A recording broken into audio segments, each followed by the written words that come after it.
"Good morning, sir. Welcome aboard." The flight attendant smiled as another passenger stepped into the first-class cabin. Business travelers tucked briefcases beneath seats, while vacationing families settled farther back. Soft conversations mixed with the quiet hum of the aircraft's air conditioning.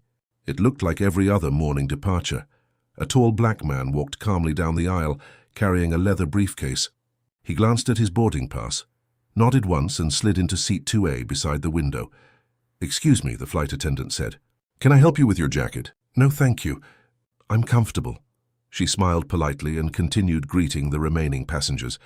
For a few peaceful moments, nothing seemed unusual. Then another first-class passenger stopped in the aisle. He stared. At seat 2A, his smile disappeared. "You're in my seat." The black passenger looked up calmly. "I don't believe I am," the businessman frowned. "I've sat in this seat for years. Then perhaps we should compare our boarding passes." Several nearby passengers lifted their eyes from laptops and newspapers. The businessman didn't move. "No," he replied sharply. "I know where I sit." The black passenger slowly unfolded his boarding pass and looked at it again. "It says 2A. The businessman let out a short laugh. "I seriously doubt that." A heavy silence settled across the cabin. The flight attendant noticed the tension and walked over. "Is everything all right, gentlemen?" "This man is sitting in my seat," the businessman answered before anyone else could speak. The attendant looked toward the seated passenger. "May I see your boarding pass, sir?" "Of course." He handed it over without hesitation. Before she could examine it, the businessman spoke again. "You really need to check whether he belongs up here." Several passengers exchanged uneasy glances. The attendant hesitated. She looked from the boarding pass to the businessman, then back again. The seated passenger remained completely still. His voice never changed. "My ticket will answer every question." For a brief second, nobody spoke. The cabin suddenly felt much smaller. A few passengers quietly watched, waiting to see whether facts or assumptions would decide what happened next. The flight attendant kept the boarding pass in her hand, but did not read it immediately. Her eyes drifted toward the businessman instead, as though confidence carried more authority than printed facts. Around them, the quiet cabin filled with invisible opinions. No one was willing to speak. Aloud, the black passenger noticed every glance. He had seen them before. Not the curious kind, the doubtful kind. He simply folded his hands and waited. "I'm happy to wait," he said calmly. "Take your time." The businessman smirked. "You seem very relaxed for someone sitting in the wrong place. I've learned that truth doesn't become less true because someone speaks louder." A woman across the aisle looked up from her tablet. She wanted to say something, but lowered her eyes. Instead, another passenger whispered, "This shouldn't take long." His companion quietly replied, "Let's just stay out of it." Those words settled heavily inside the cabin. The businessman straightened his expensive jacket. "First class isn't for everyone," the sentence landed, harder than anyone expected. The flight attendant looked uncomfortable. "Sir, no," he interrupted. "I'm simply stating the obvious." The seated passenger finally met his eyes. "Obvious things usually require evidence," the businessman laughed. "I don't need evidence. I know what belongs here." Silence followed. No one challenged him. Not because they agreed, because speaking felt inconvenient. The flight attendant glanced down at the boarding pass again, then back at the businessman. For one brief moment, procedure surrendered to pressure. "I just need to verify a few things." "Exactly," the businessman said confidently. "You'll see." The passenger nodded without complaint. "I'll wait," whispers drifted through the cabin. "He doesn't even seem upset." I would have argued by now. Maybe he knows something. The businessman heard the whispers and mistook them for support. His confidence grew. He reached toward the drink resting on the armrest beside him, gripping the glass a little tighter than before. No one noticed how quickly frustration had begun replacing reason. Within seconds, one reckless choice would stop more than a flight. It would expose an entire airline to the truth it had quietly ignored for years. The businessman tightened his grip around the glass. His confidence had grown with every silent face surrounding him. No one had challenged his accusations. No one had asked to see the evidence. The cabin had slowly accepted his certainty, as though it carried more weight than the boarding pass still resting in the flight attendant's hand. The black passenger remained seated, his hands folded neatly across his lap. "I understand this is uncomfortable," he said calmly. "But the facts haven't changed." The businessman let out a sharp breath. "The facts?" he scoffed. "You're still sitting in my seat. My boarding pass says otherwise. You keep repeating that. Because it remains true." The simple answer frustrated the businessman even more. He had expected excuses. He had expected anger. Instead, he faced quiet confidence that refused to fight on his terms. Several passengers exchanged uncertain looks. "I think they should just check the manifest." One elderly woman whispered. Her husband nodded. It would settle everything. Before the flight attendant could respond, another passenger muttered, "Why is this taking so long?" The businessman turned toward the cabin. "Because some people refuse to admit when they're wrong." The words hung heavily in the air. The black passenger looked directly at him. "I've admitted nothing because I've done nothing wrong." His voice never rose. That composure unsettled the businessman more than shouting ever could. He stepped closer. "Move before I call security." The cabin became painfully quiet. Even the flight attendant seemed frozen. "Sir," she said carefully, "please give me a moment to verify. I've given enough moments." The passenger slowly stood, not in surrender, but to meet the conversation with dignity. "I will cooperate with every airline policy," he said. "All I'm asking is that the same policy applies to both of us." The flight attendant finally looked down at the boarding pass in her hand. Something inside her shifted. Nothing about this man matched the accusations being thrown at him. His words were measured. His posture remained respectful. His eyes showed patience instead of panic. For the first time, doubt replaced assumption.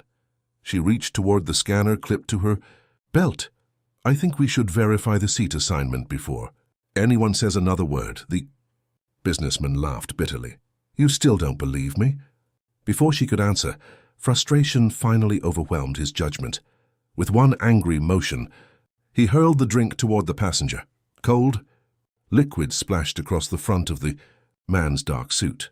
The glass struck the carpet and rolled silently. Beneath the seat, no one spoke. Every whisper disappeared. The cabin stood frozen, staring at the stains spreading across the passenger's jacket. In that single reckless moment, a routine boarding delay became something no one aboard would ever forget.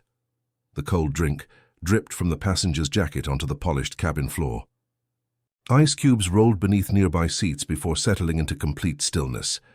Nobody reached for a towel. Nobody spoke. The sharp sound of the glass striking the carpet seemed to echo far longer than it should have, leaving every witness trapped inside an uncomfortable silence. The businessman breathed heavily. That's what happens when people refuse to listen. The black passenger looked down at his soaked suit. Then, without the slightest sign of anger, he accepted a napkin from the stunned flight attendant. "Thank you," he said quietly. He carefully wiped the sleeve of his jacket.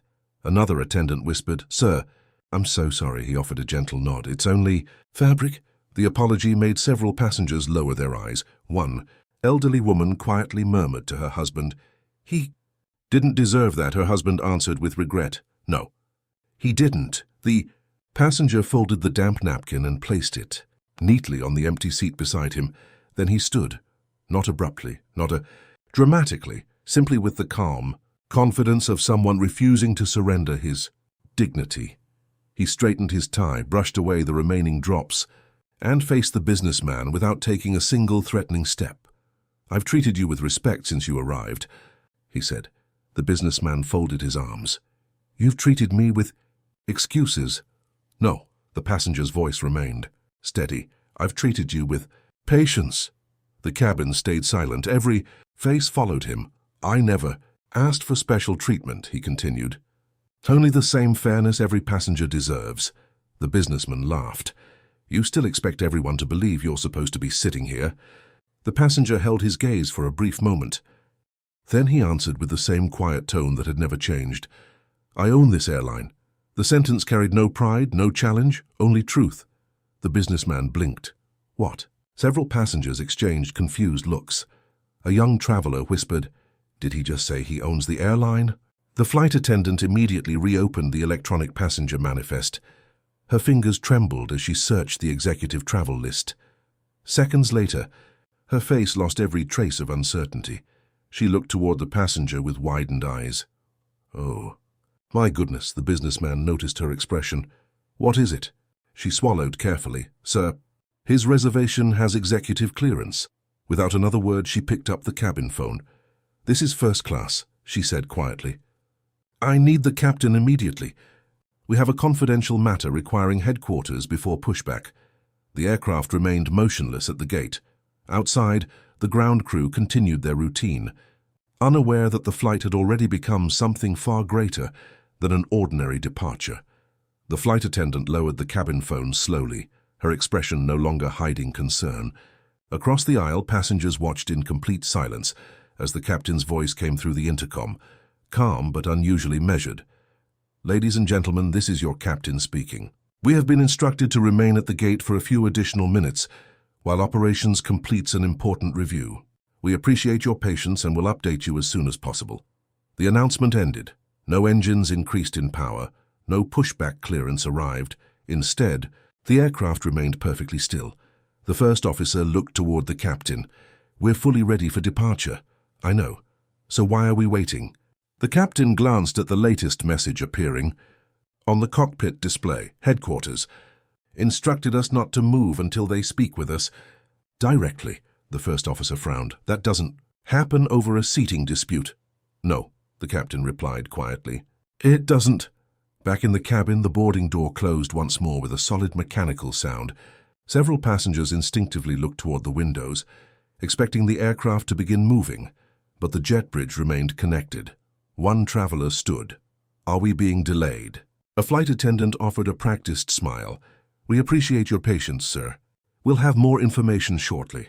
Her voice remained professional. Yet the concern in her eyes could not be hidden. Another attendant leaned close and whispered, "I've never seen operations stop a departure this late." "Neither have I." The silence returned. Only moments later, the cockpit phone rang again. The captain answered. Immediately, Captain Reynolds speaking. He listened without interrupting. "Understand."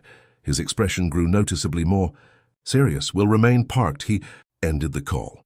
Before anyone could ask another question, the phone rang again, then again. Operations continued calling every few minutes. Each conversation shorter but increasingly urgent. Flight attendants exchanged uneasy glances. One quietly asked, "Who exactly is involved?" The purser answered in a whisper, "I don't think we're dealing with station management anymore." Passengers began noticing the repeated calls. Phones slowly appeared throughout the cabin. A young woman pressed record. "I think something big is happening." Across the aisle, another traveler aimed his camera toward first class. "I've never seen a plane delayed like this." Nobody tried hiding their recordings. People quietly documented every expression, every whispered conversation, every uncertain glance between crew members. Meanwhile, the businessman remained seated with folded arms. "This is ridiculous," he muttered loudly.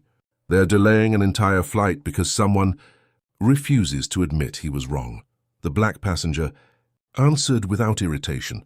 "I've admitted only what is true." The businessman scoffed. "You'll see. They'll sort this out."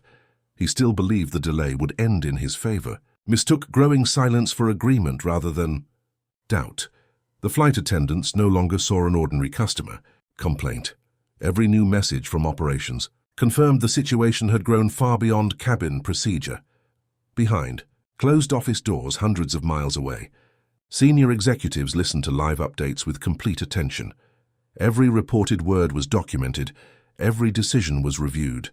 The aircraft remained motionless between departure and accountability, while an entire airline quietly realized that one reckless act inside first class was about to test everything it claimed to stand. For the aircraft remained motionless at the gate, while quiet conversations drifted through the first-class cabin. Passengers glanced repeatedly toward the man whose calm words had halted an entire departure, yet he behaved as though nothing extraordinary had happened. He rested his travel bag beneath the seat, folded the damp napkin neatly, and waited with the same patience he had shown since boarding. A young flight attendant finally gathered enough courage to speak. "Sir, may I bring you another jacket from our onboard wardrobe?" He smiled gently. "Thank you. But that's not necessary," she hesitated. "We're truly sorry, I know." There was no bitterness in his voice, only quiet understanding. Several passengers expected someone with his position to demand immediate apologies, special accommodations, or harsh consequences. Instead, he looked like every other traveler delayed by unexpected circumstances. The captain stepped briefly into the cabin. "Mr. Carter, headquarters has asked us to remain here a little longer." He nodded. "Politely. I understand." The captain lowered his voice. "They're assembling the executive response team. Take whatever time is necessary." As the captain returned to the cockpit, one senior flight attendant whispered to another, "I've worked here 18 years. So have I. I've never seen him outside the annual leadership broadcast." The younger attendant looked surprised. "That's really him." The answer came with a slow nod. "He never announces himself." Across the airline, thousands of employees recognized the CEO's signature on company messages, yet very few would have recognized his face walking through an airport terminal. That had always been intentional. He believed service meant little if employees behaved differently, only because someone important happened to be watching. His father had taught him that lesson decades earlier. As a teenager, he had listened quietly while his father described being ignored at a train station after working 12 exhausting hours. No insults had been spoken that day. No rules had been broken. Yet strangers decided he belonged somewhere else, simply because of how he looked. His father had smiled sadly before saying, "Son, respect loses its meaning when people decide who deserves it before saying hello." Those words had never left him. Years later, inside board meetings, he often reminded executives, before solving problems, listen carefully enough to understand them. Many directors admired that philosophy. Some considered it old-fashioned. Yet sitting inside the silent aircraft, he followed the same principle once again. He refused to interrupt. He refused to embarrass anyone publicly. He simply allowed truth to reveal itself. Naturally, won operations. Manager finally called the cabin. "Mr. Carter, headquarters asks whether you'd like immediate security intervention." His answer came without hesitation. "No, sir. I want facts before consequences." The manager paused. Understood. Corporate authority had never been his first solution. He believed titles should remain invisible until fairness had already been given every reasonable opportunity to succeed on its own. Outside the airline, his life looked surprisingly ordinary. He drove himself whenever possible, carried his own luggage, waited patiently in security lines, and rarely accepted privileges unavailable to other travelers. Friends often joked that nobody would believe he managed one of the country's largest airlines because he never acted like someone trying to prove importance. He preferred it that way. Ordinary experiences revealed extraordinary truths. Today's flight had revealed one he wished had never existed. Looking down at the drying stain across his jacket, he barely noticed the spilled drink anymore. Fabric could be cleaned. Pride could recover. But the assumption behind that reckless act lingered far deeper than any mark left on expensive cloth. Someone had looked at him, decided he did not belong, and acted without ever seeking the truth. That quiet realization strengthened his resolve. This flight would never become about revenge. It would become about ensuring no passenger would ever again have to prove their dignity before receiving the respect they deserved. The silence inside the aircraft lasted longer than anyone expected. Even the businessman, who had defended every decision with unwavering confidence only minutes earlier, now avoided looking beyond the row in front of him. Meanwhile, inside headquarters, conference rooms that normally discussed schedules and financial forecasts had shifted toward a very different subject. Executives were no longer examining one confrontation. They were searching for every moment that had quietly resembled it. A senior compliance officer placed several folders across the conference table. "We've seen complaints like this before." The chief legal officer looked up. "How many?" "Enough to notice a pattern." The room fell quiet. One executive slowly opened the oldest file. This passenger reported being questioned 3 separate times while boarding. Another folder described a family repeatedly asked to prove they belonged in first class, despite holding valid boarding passes. A third contained handwritten notes from an elderly traveler who quietly wrote, "No one called me names. They simply looked at me until I felt unwelcome." The CEO listened without interrupting. "Why didn't these reach us sooner?" "They did," the compliance officer admitted softly. Each complaint was acknowledged. Each investigation closed. Individually, they appeared too small to trigger broader action. The chief operating officer lowered his eyes. "We kept treating symptoms instead of finding the illness." Around the table, forgotten reports resurfaced one after another.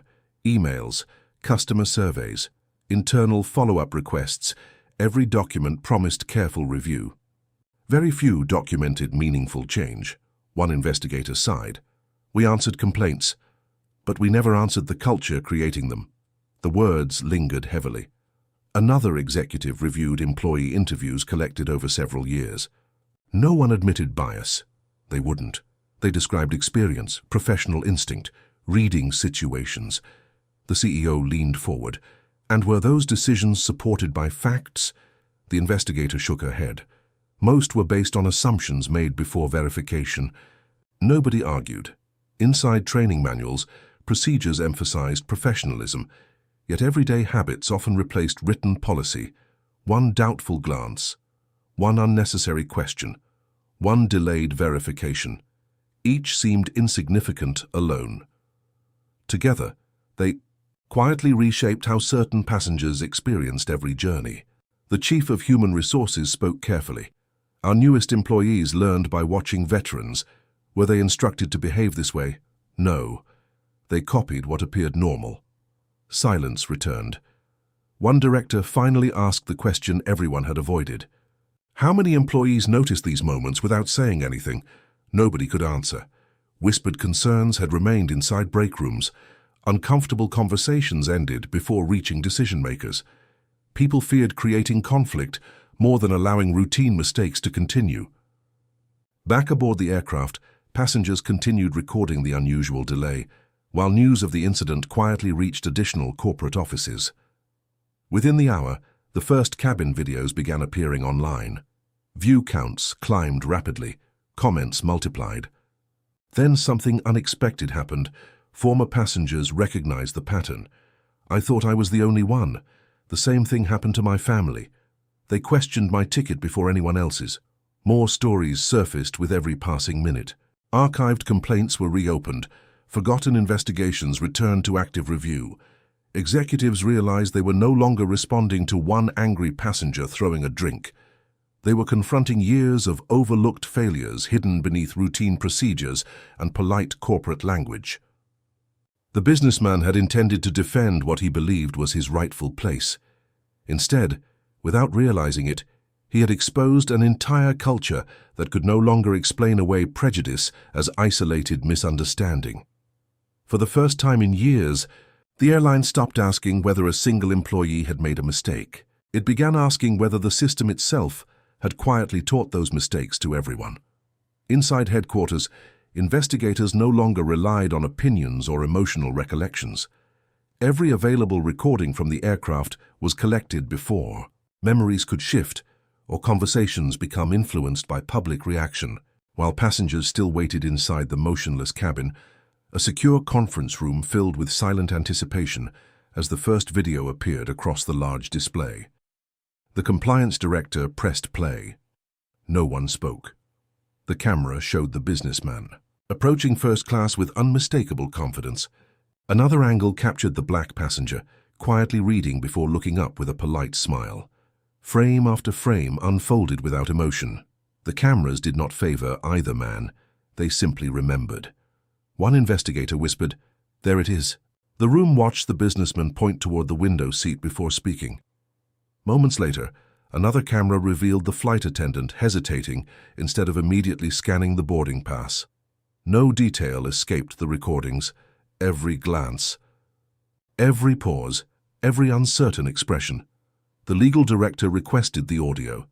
As voices filled the room, the atmosphere became even heavier. The black passenger remained respectful throughout every exchange. My boarding pass is valid. I'll gladly cooperate. I only ask that the facts be verified. His tone never changed. The businessman, however, grew increasingly impatient. You don't belong here. Move before I call security. Every interruption sounded sharper during playback than it had inside the cabin. Professionalism had tried to survive. Hostility had overwhelmed it.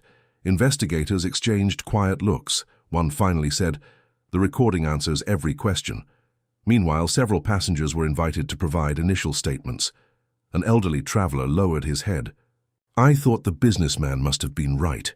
What changed your mind? An investigator asked. The evidence, another passenger admitted softly. I trusted the louder voice. A young mother wiped away tears. I should have spoken when he threw the drink. Each statement grew more honest than the last. The flight attendant who had first questioned herself watched the footage alone. She paused repeatedly. I should have scanned the boarding pass immediately. She watched herself hesitate. She remembered. Believing confidence sounded more convincing than quiet certainty. I had every opportunity to stop this. Regret settled more deeply than any disciplinary warning ever could. The investigation also reviewed every request for security assistance. None existed. The passenger had never threatened anyone. He never raised his voice. He never refused instructions. Every official report confirmed the same conclusion. The danger had never been the calm traveler seated beside the window. It had been assumptions treated as evidence before facts were ever verified. As investigators, organized the timeline. Every verified detail aligned perfectly. Video matched audio. Audio matched witness testimony. Witness testimony matched digital records. The businessman offered several explanations, but each collapsed beneath objective evidence. His confidence, once unquestioned inside the cabin, gradually disappeared. No argument remained strong enough to challenge documented truth. Late that evening, executives gathered for one final review. The compliance director closed the final video. Silence filled the room. No dramatic speeches followed. None were necessary. The cameras had already spoken with complete honesty. Long before the public learned the full story, everyone inside that meeting understood the outcome. Justice had not begun with headlines, apologies, or executive decisions. It had begun the moment undeniable evidence quietly replaced assumptions, allowing truth to stand where pride no longer could. The conference room fell silent after the final recording ended, yet aboard the aircraft, another transformation was quietly beginning. The evidence had changed more than an investigation. It had changed the people who had witnessed the confrontation firsthand. Faces that had once turned away now carried visible discomfort, as though everyone finally understood that remaining silent had also shaped the outcome. An elderly woman slowly unfastened her seatbelt and rose with deliberate care. Every eye followed her. She looked first at the nearest flight attendant, then toward the man whose jacket still carried the fading stain. "He has done nothing wrong," she said gently. Her voice never rose above conversation level. It did not need to. The words settled across the cabin with surprising force. The flight attendant lowered her head. "You're right." Another passenger quietly nodded. "I should have said something sooner." The silence that had protected injustice moments earlier began giving way to quiet honesty. A young mother squeezed her son's small hand before stepping into the aisle. She looked directly at the black passenger. "I'm sorry," he met her eyes kindly. "You don't owe me anything." She shook her head. "I do." Her voice trembled. "My son watched everything." She glanced down at the child standing beside her. "I kept telling myself someone else would speak." The little boy looked up at his mother. "Why didn't they?" She struggled to answer. "I was afraid." The passenger smiled gently. "The important thing is, you aren't afraid anymore." Nearby, several crew members exchanged uneasy glances. No supervisor criticized them. No executive stood nearby demanding explanations. Instead, they faced something far more difficult, their own reflections. One attendant whispered, "I kept waiting for someone else to verify his boarding pass." Another answered quietly, "That someone should have been us." Professional confidence suddenly felt hollow. Procedure had not protected fairness. It had delayed it. Across the aisle, two businessmen who had quietly supported the confrontation earlier no longer spoke. One picked up his briefcase, the other stared toward the window. Neither attempted to defend their earlier agreement. Their silence now carried embarrassment instead of certainty. The businessman noticed. "You both know I was trying to protect order." Neither replied. Facts had quietly replaced opinions. Borrowed confidence disappeared with remarkable speed. Before company investigators even reached the aircraft door, several passengers approached the black traveler. An older gentleman extended his hand. "I judged the situation too quickly." "It's understandable," the passenger answered. "No," the man replied softly. "It isn't." Another traveler simply said, "I'm sorry." No elaborate speeches followed, no excuses, only sincere acknowledgement that something wrong had happened. Flight attendants began moving through the cabin again, this time checking on every passenger with renewed patience. Water was offered. Questions were answered carefully. Simple smiles returned where anxious expressions had lived only minutes before. The atmosphere changed one conversation at a time, one respectful gesture at a time, one seat at a time. By the time headquarters representatives arrived outside the aircraft, everyone on board understood the incident. No longer belonged only to the businessman or the passenger he had targeted. Every witness now carried part of the story. Justice had not appeared because one powerful man revealed his title. It grew because ordinary people finally chose truth over comfort, responsibility over silence, and compassion over the assumptions that had nearly defined an entire flight. As quiet apologies continued inside the cabin, events far beyond the aircraft began accelerating. Headquarters no longer viewed the incident as a delayed departure or customer dispute. What had unfolded in first class had become the defining issue facing the airline. Executives abandoned ordinary responsibilities almost simultaneously, understanding that every passing minute without decisive action placed years of public trust at greater risk. Inside the executive boardroom, assistants quietly removed the day's scheduled agenda. Quarterly earnings, fleet expansion, marketing proposals. Everything disappeared from the conference screens. The chief operating officer looked around the table. Nothing matters more than this. No one disagreed. The CEO remained connected through a secure conference line from the aircraft. His first instruction was simple. Find the truth before you protect the company. Immediately, senior directors divided responsibilities. One team reviewed operational procedures. Another examined employee conduct. A third gathered every customer complaint connected to similar allegations. The director of passenger services opened the airline's boarding policy. "Let's start here." Page after page appeared complete. Verification procedures, customer respect guidelines, conflict resolution steps. Everything looked thorough. Yet one director quietly observed, "Our policies didn't fail." Everyone looked toward him. Our people stopped following them. The room fell silent. The difference was impossible to ignore. The written procedures demanded evidence before conclusions. The incident on board had done the opposite. Meanwhile, company. Attorneys entered expecting discussions about legal exposure. One senior lawyer opened a notebook. "I assume we're preparing our public defense." The CEO answered immediately. "No." The attorney looked surprised. "We're preparing our public accountability." Another executive nodded. "If we defend ourselves before understanding the truth, we've already failed." The atmosphere changed instantly. Every conversation shifted away from reputation management and toward honest investigation. Across the airline's secure communication network, confidential messages reached airports nationwide. Station managers received priority alerts marked immediate executive review. Within minutes, supervisors quietly gathered frontline employees into small meeting rooms. One manager addressed his staff. "This is not about assigning blame," he paused. "It's about finding facts." Employees noticed the unusual tone. Nobody was instructed to protect appearances. Everyone was instructed to preserve records. Regional directors received equally direct orders. Retain surveillance footage. Secure passenger reports. Cooperate fully with investigators. Report every similar complaint, regardless of age or outcome. One regional manager read the message twice. "They want everything," his supervisor answered firmly. "That's exactly what they asked for." Comfortable explanations were no longer acceptable. Documented evidence had become the only language leadership trusted.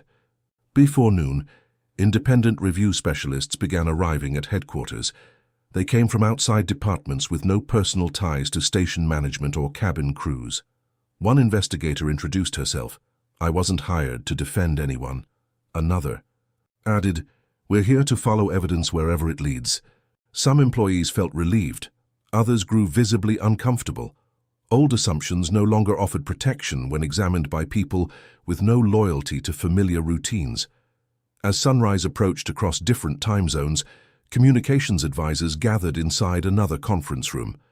News alerts had already begun appearing online. Videos continued spreading rapidly.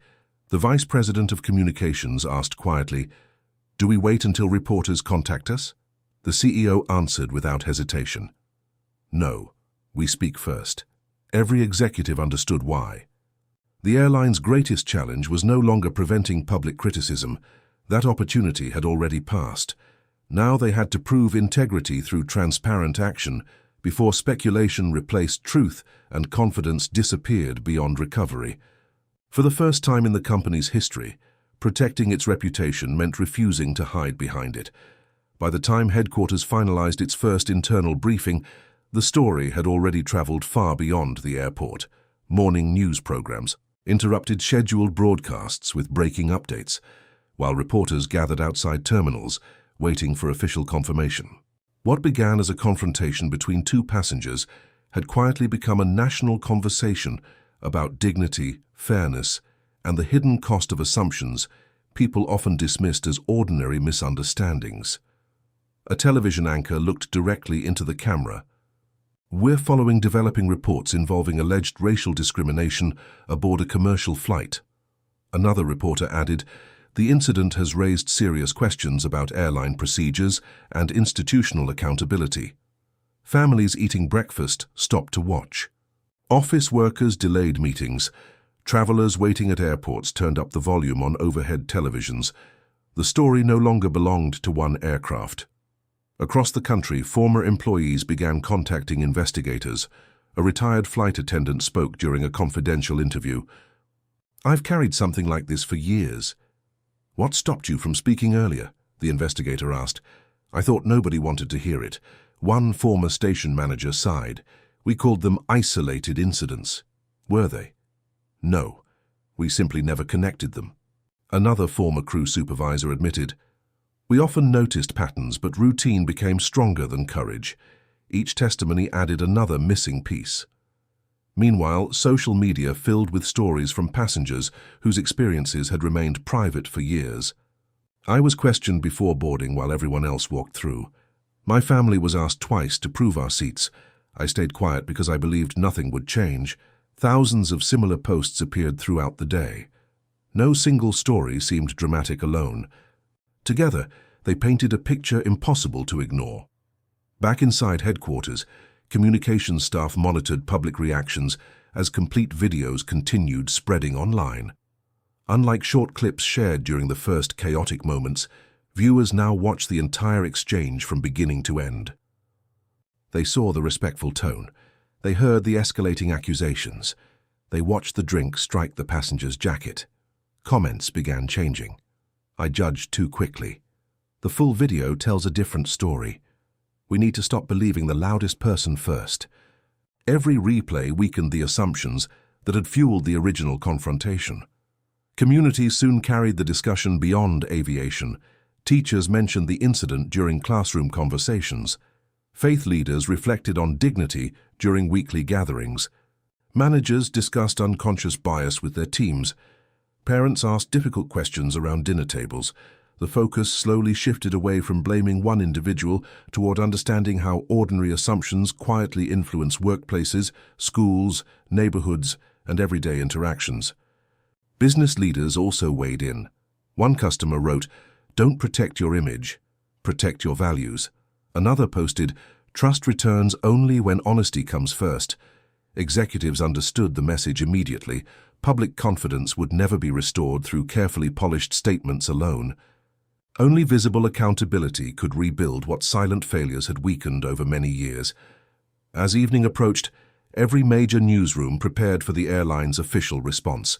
Employees refreshed internal message boards. Passengers waited online. Competitors watched closely. The entire nation understood that the next words spoken by company leadership would define far more than one investigation. They would reveal whether the airline intended to defend yesterday's mistakes or earn tomorrow's. Trust through truth, responsibility, and the courage to confront painful failures without hiding behind excuses. The complete cabin footage spread across every major platform before sunrise, replacing short clips that had fueled days of speculation. News anchors stopped debating what might have happened because the recordings answered every question themselves. Across living rooms, airport lounges, and office break rooms, people watched the entire encounter without interruption. They saw the businessman approach with immediate suspicion. They watched the calm passenger offer his boarding pass without hesitation. They noticed every opportunity when the situation could have ended peacefully, but instead drifted further from fairness. The silence between each exchange suddenly carried more meaning than the loud accusations ever had. Investigators appeared beside the footage during a nationally televised briefing, carefully walking viewers through every minute. A digital timeline stretched across the screen, marking each decision exactly as it happened. The businessman had spoken first. The passenger had answered respectfully. The flight attendant had hesitated before checking the passenger manifest. The drink had been thrown only after repeated insults received no emotional reaction.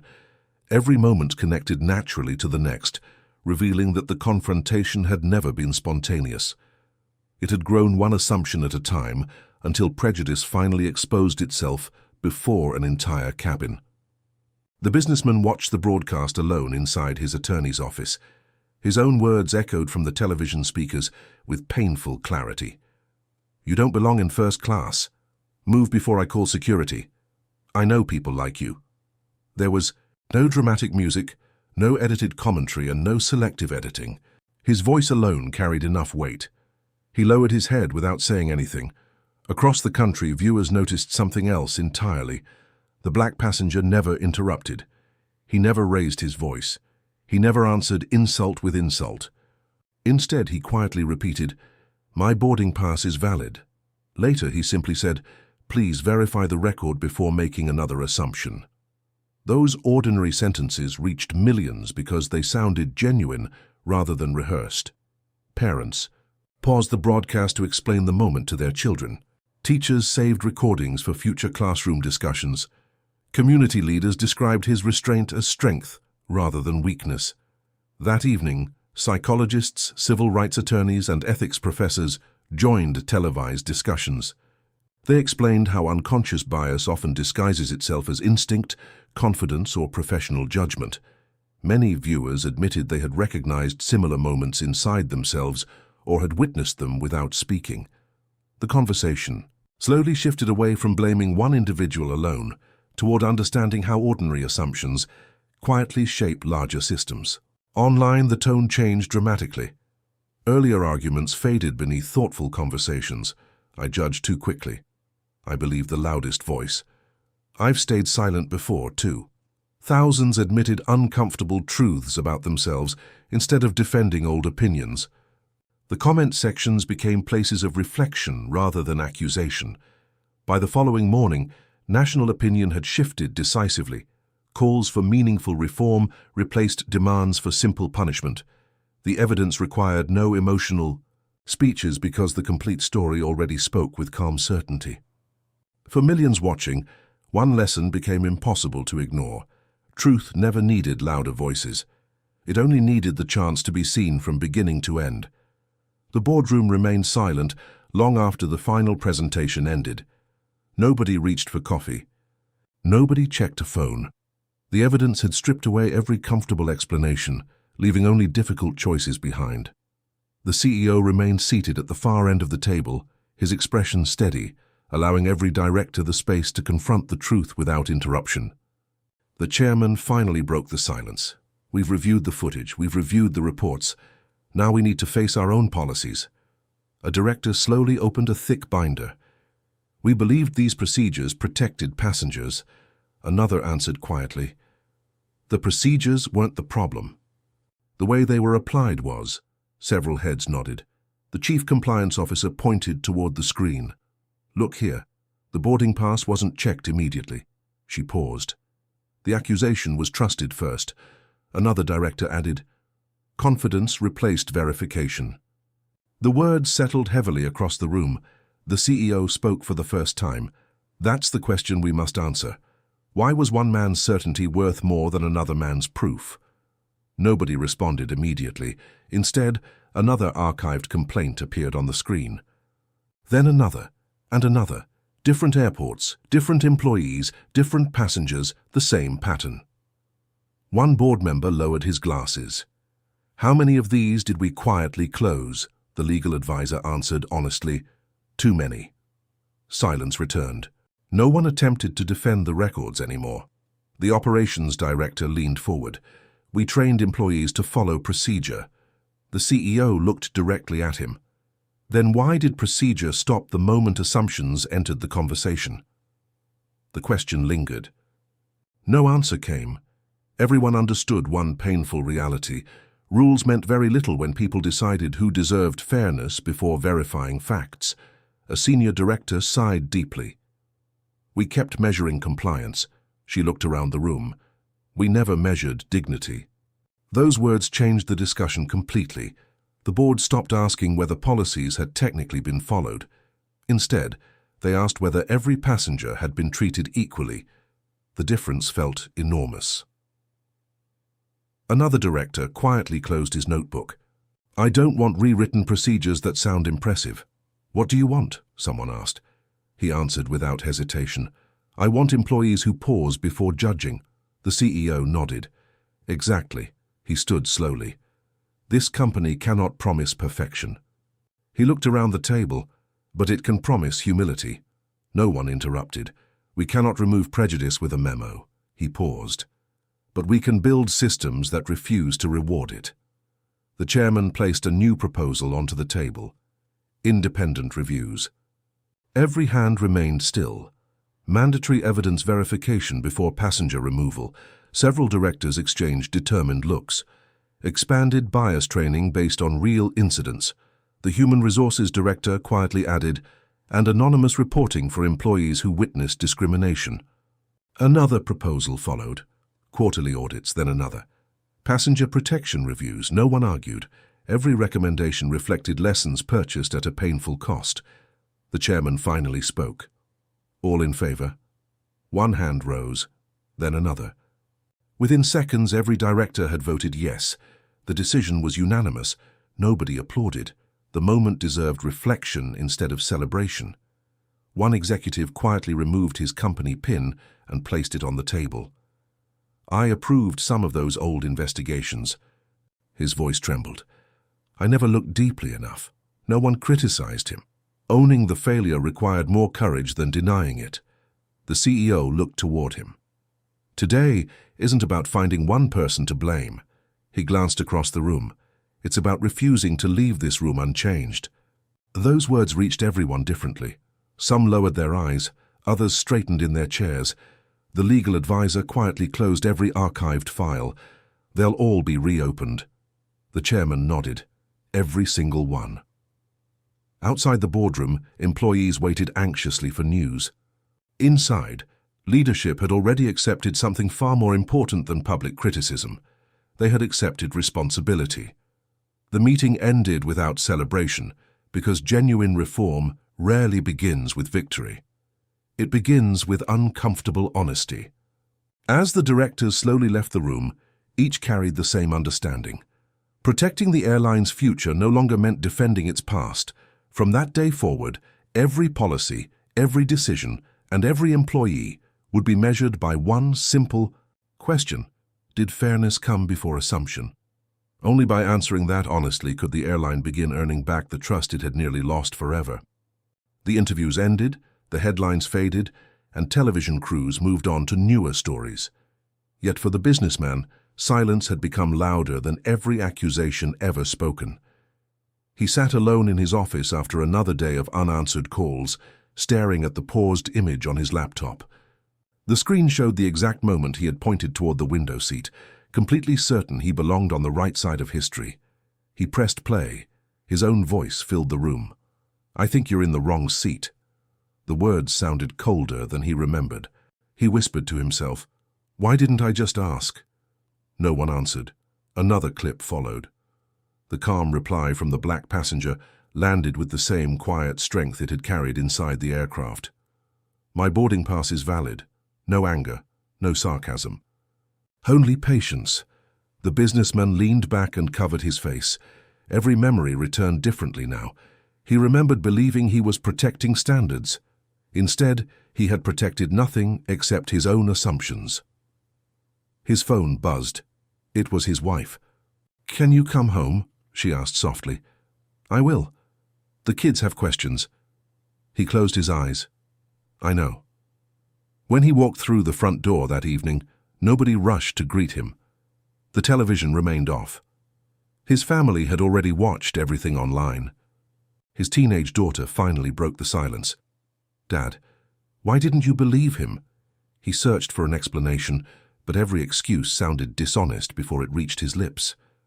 "I thought," he began. She interrupted gently. "No. What did you really think?" The question stayed between them. He looked down. "I judged him before I knew anything." Nobody argued, nobody raised a voice. His son folded his arms. "He never yelled at you." "I know. You threw the drink. I know." And he still stayed calm. The businessman nodded slowly. "I know." His wife sat beside him.